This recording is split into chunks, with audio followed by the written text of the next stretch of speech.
আপনারা সেন্টারে দেবেন না।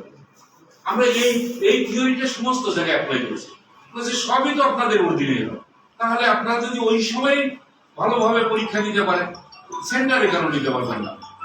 তখন আমরা কিন্তু সবচেয়ে বেশি উৎসাহ, সহযোগিতা সবগুলো পেয়েছি কিন্তু আপনাদের মধ্যে থেকে, এবং সেই কারণে আমরা ওই সময় সাকসেসফুল হয়েছিলাম। পরবর্তীতে আবার যা হবার তাই হয়ে গেছে। কিন্তু এখন আমি বলবো, যদি এই জাতিকে যদি শিক্ষিত করে তোলা না যায়, আমরা কিন্তু সমূহ বিপদের আশঙ্কায় আছি। এটা পরিষ্কার। ইলন মাস্কের কথা আপনারা কেউ জানতাম না। এরা কি হচ্ছে, একেবারে স্রেফ বাতাস, আলো বাতাস এগুলো বিক্রি করে দেয়, এখন ধনী হয়ে গেছে। কি পরিমাণ টাকা পয়সা হয়েছে বলতে পারবেন না। ওরাই এখন সব কিন্তু নিয়ন্ত্রণ করবে। আর এই নিয়ন্ত্রণের জায়গায় আমাদের যেতে গেলে, যেমন এখন আমাদের ছেলেমেয়েরা কিন্তু ম্যাথ পড়তে চায় না, জোর করে হলো তাদের মাথার মধ্যে এই ম্যাথ ঢুকাতে হবে। ম্যাথ ছাড়া মানে অ্যালগরিদম না, মানে এখন সংখ্যা তত্ত্বের উপরে কিন্তু সবকিছু নির্ভর করছে। এই সংখ্যা তত্ত্ব যদি আমরা আয়ত্তে না আনতে পারি, আমরা কিন্তু খুবই খারাপ একটা অবস্থায় চলে যাব। তো আপনারা এখানে যারা আছেন, আমার মনে হয় অনেকেই আছেন আমার কলেজ থেকেই বিএড ট্রেনিং করেছেন, এবং শুধু এই কয়রা পাইতেছে না, আশা শুনি আছে, ডুমুরিয়া, দাকো, ঘটিয়াঘাটা, খুলনা, রামপাল, বিভিন্ন জায়গা থেকে এসে এখন মানে তারা আমার এখান থেকে ট্রেনিং গুলো নিয়েছেন, এবং সার্টিফিকেট পাওয়ার পরেই আপনারা জানেন যে আপনাদের একটা স্কিল চেঞ্জ হয়ে যায়। আর আমার স্বপ্ন ছিল যে একটা দক্ষিণ বেদকাশি থেকে একটা টিচার খুলনায় যে পুরো 1 বছর তার সংসার থেকে বিচ্ছিন্ন হয়ে যেত। এখন তার সেটা হতে হচ্ছে না। বাড়ি থেকে যে শুক্রবার তার কিছু না কেউ দিন যে ক্লাস করে এসে তারা পরীক্ষা দিতে পারছে। আর এখন তো ধরেন সব এটিআরসি এর মাধ্যমে টিচার নিয়োগ হয়।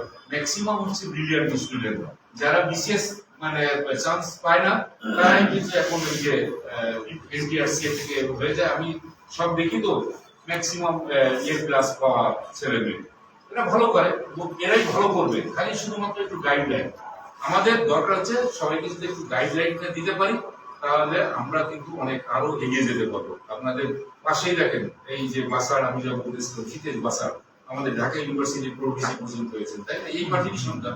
আচ্ছা, আমাদের এই মাটির সন্তান কিন্তু বিখ্যাত, যেমন কাজী ইমদাদুল্লাহ আমাদেরই সন্তান। আর ঢাকা এগুলোর পরে আমরা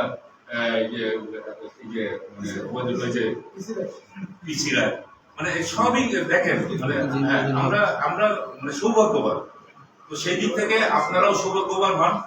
এইখান থেকেই কিন্তু বহু ছেলে মেয়ে আমার সাথে ওদের দেখা হয়, বাইকাসা কয়রা যারা ঢাকা ইউনিভার্সিটিতে পড়াশোনা করে আমার ওখানে আসে, এবং কোন রকম সাহায্য সহযোগিতা করার দরকার হলে আমরা করে দিতে পারি। তার কারণ ওখানে ম্যাক্সিমাম যারা টিচার এবং ভিসি যারা আছে আমাদের জুনিয়র যদিও, কিন্তু আমরা কথা বলে সেই কথাগুলো শোনেন। আমি আপনাদেরকে বলে যাবো যে এইরকম আপনাদের কোনো সন্তান ঢাকা ইউনিভার্সিটিতে ভর্তি হলে, বিশেষ করে পাবলিক ইউনিভার্সিটিতে যারা ভর্তি হবে, আপনার যদি কোনো সমস্যা হয় আমার কান পর্যন্ত গেলে পরে সেটা সমাধান করে দেওয়ার মানে এখন আপাতত মানে কিছুটা সক্ষমতা আছে। বুঝতে পারছেন? আপনাদের টাকা পয়সা দিয়ে আমি কোনো হেল্প করতে পারবো না, কিন্তু কথা দিয়ে আপনাদের সাহায্য সহযোগিতা করতে পারবো। এইটুকু যতদিন পারি ততদিন আমি করে যাব। এখান থেকে আমাকে তো মানে ওই বিচ্ছিন্ন ঘটাতে পারবে। তো আপনারা অনেকক্ষণ মনে হয় মিটিং করছেন, এই যে ইনভিজিলেটর হিসেবে যারা আসবেন, তো তারা ভালোভাবে দায়িত্ব পালন করেন। এখানে কি সেন্টার আছে? কয়টা স্কুলের? এখানে 6টা স্কুল। কত স্টুডেন্ট? 238, তাহলে অলমোস্ট কত 40।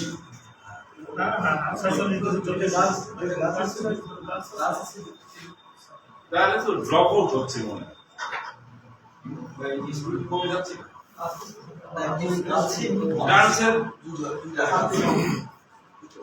তো আপনারা ভালো থাকেন, আর আমার জন্য আশীর্বাদ করবেন আপনারা সবাই, যাতে সামনের দিকে এগিয়ে যেতে পারি।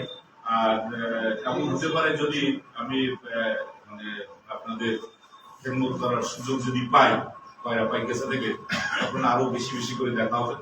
এই আমার জন্য তাহলে সবাই আপনারা আশীর্বাদ করেন, এই বলে আমি আমার বক্তব্য শেষ করছি। এবং যারা এখানে আছেন সবাইকে আমার আন্তরিক শুভেচ্ছা জানাচ্ছি।